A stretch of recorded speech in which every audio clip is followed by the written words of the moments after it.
So spake he, and in the hearts of all he stirred the desire of lamentation. She wept, even Argive Helen, the daughter of Zeus, and Telemachus wept, and Menelaus son of Atreus. Nay, nor did the son of Nestor keep tearless eyes, for he bethought him in his heart of noble Antilochus, whom the glorious son of the bright dawn had slain. Thinking upon him, he spake winged words. Son of Atreus, the ancient Nestor in his own halls was ever wont to say that thou wert wise beyond man's wisdom, whensoever we made mention of thee, and asked one another concerning thee.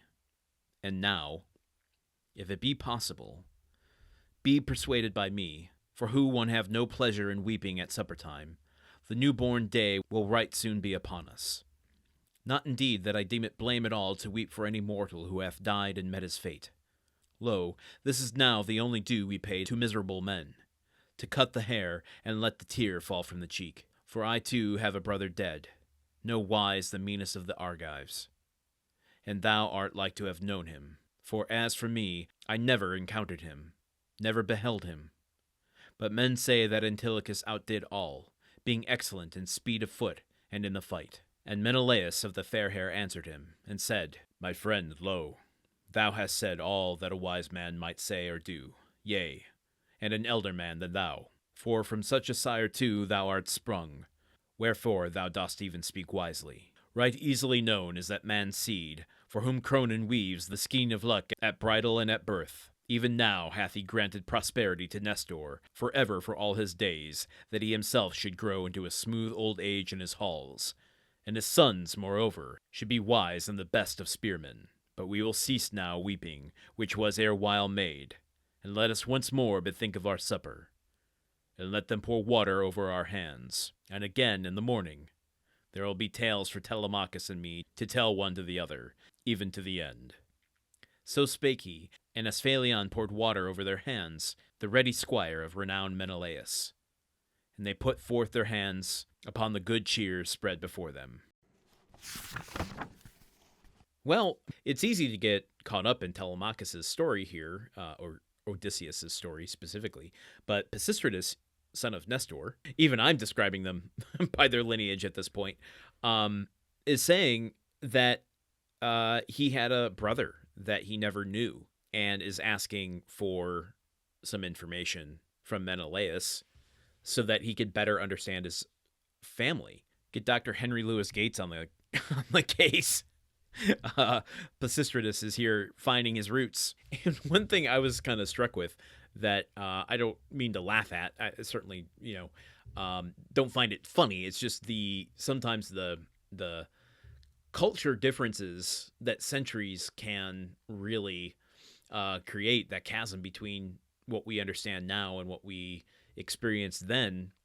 Is this idea that you just enter a house and just start crying with people before you even knew who they were. Telemachus hasn't even really introduced himself or said explicitly why he's there, but they know, and they call it lamentation, but it's just this very solemn sort of experience with each other where, I don't know, I mean, it's just not something, I mean, especially in today's culture, we don't openly grieve and share our experiences of others who have fallen that much, unless we're in like support groups. Open grieving and talking about death and honoring those who have passed doesn't really happen except in these really abstract ways. Sure, we have Memorial Day here in the US, but I would say the majority of people are just happy to have the day off and don't actually put in thought to specific people to mourn their contributions to the country. Same with the 4th of July. It's, about hot dogs and fireworks. It's not about thinking about the origins of the country, everything that everyone has given to it, lives included, over the many decades and centuries since it's been created. So it's just interesting that when you try to put yourself in the position of going over to someone's house to meet them for the first time, and you all just sit and cry for a good half hour to an hour before you even introduce each other, that is so different that it's a little humorous. It's not funny, but it's just humorous to me. But it sounds like Menelaus is saying, okay, enough of this. We will get to storytelling next. We have paid our dues. And I'm wondering if this is also just part of the ritual. I don't know if it would necessarily be considered part of Xenia, but the ritual of appeasing the gods and goddesses. There's a certain, would I call it humility? I don't know, but a certain reverence for tradition, for ritual, that is so embedded in every interaction, every movement and action that happens in this story, in most of Greek mythology or Roman mythology, that it's hard to really wrap your head around how important this is to the characters and how much of a job it is in orienting the original audience members of this story. We're creating our prestige HBO mini-series of the Odyssey, and the modern screenwriting template is you start the scene as late into it as possible and get out as quickly as possible.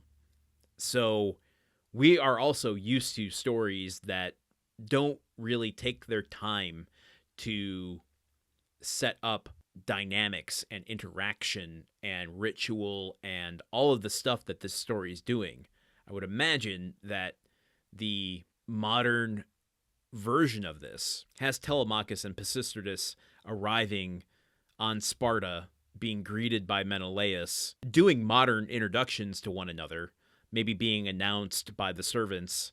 And in the midst of their introductions, we see Helen, and Helen is the one that breaks through the ice more quickly.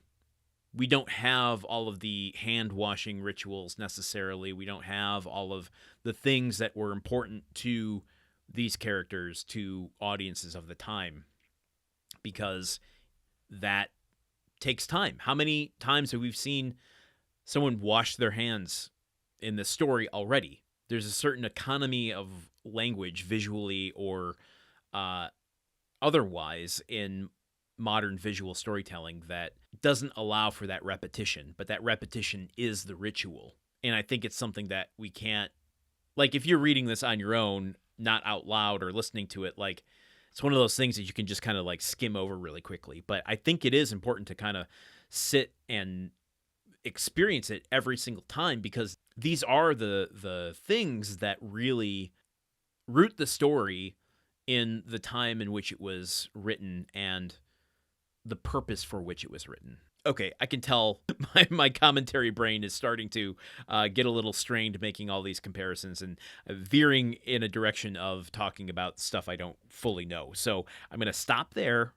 I don't think anything I said is totally inaccurate, but I'm going to stop myself just in case I get too close to the edge. So join me here tomorrow as we continue with a little bit more of Book 4. Tomorrow's our 50th episode. That's something to celebrate. So join me here for the big 5-0. Until then, okay, goodbye. Odyssey is part of the Gruntwork Podcast Network. The show is produced, edited, and hosted by Landon Solano. The original text of The Odyssey, written by Homer. Theme song by Neuroflow. You can support this show and other shows like it by going to patreon.com/gruntworkpod. Thank you for listening. See you tomorrow.